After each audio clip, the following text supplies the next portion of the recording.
This is Russ Burlingame with comicbook.com. I'm here at the Archie booth at New York Comic Con, and I'm speaking with Derek Charm, who is the artist on Jughead. Hello.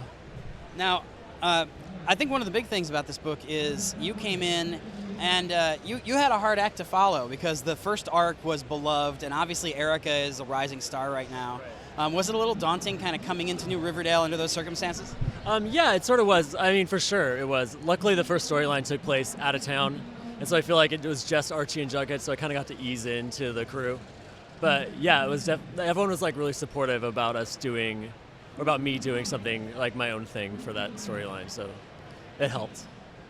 Now, the story arc that's going on right now, you've got Sabrina the Teenage Witch, and not only is it her first appearance in New Riverdale, so you kind of got to design a little bit, but also with the 20th anniversary of the TV show came up the same day as your new issue came out. It was like Sabrina trended on Twitter. Were you kind of deluged with feedback from people about about part one of that story? Yeah, I mean, the feedback's been amazing. I didn't know that about the anniversary of the TV show, so that's kind of cool. But yeah, and redesigning her was really awesome. I mean, no one really had any notes about anything, but they were like pretty okay with it. But I wanted to stick to that Dan DeCarlo look and just modernize it. But yeah, it's gotten great.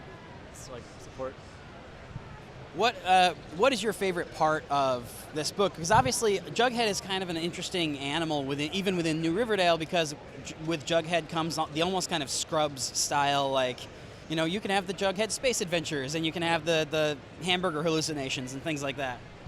Yeah, I mean, that's why Sabrina, I think, fits in with this book in particular, because like it gets really crazy in like the next two issues and like stops being real in any way. So it's kind of amazing. I don't think you could do that in some of the other more reality-based Riverdale books. So, is there anybody else in Riverdale that you'd really like to get a chance to bring in?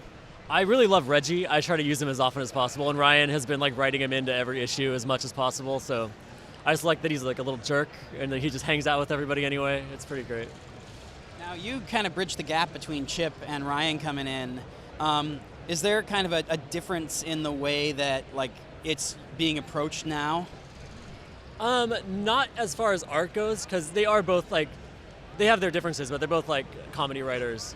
I think Ryan writes a little bit more, and so there's like more like space for word balloons and stuff, and he has little jokes in like the margins and stuff. So I think that's the major difference that I've noticed. But otherwise, they feel like the same characters to me. What can you tease about what's coming up after the prank war? After the Sabrina storyline. Yeah. Okay. I don't know what I can give away. Reggie is like the major part of this story, and it's basically he wins a contest and he's king for a day, and so everyone has to deal with Reggie being king for a day. All right, well, thank you so much. Really appreciate it.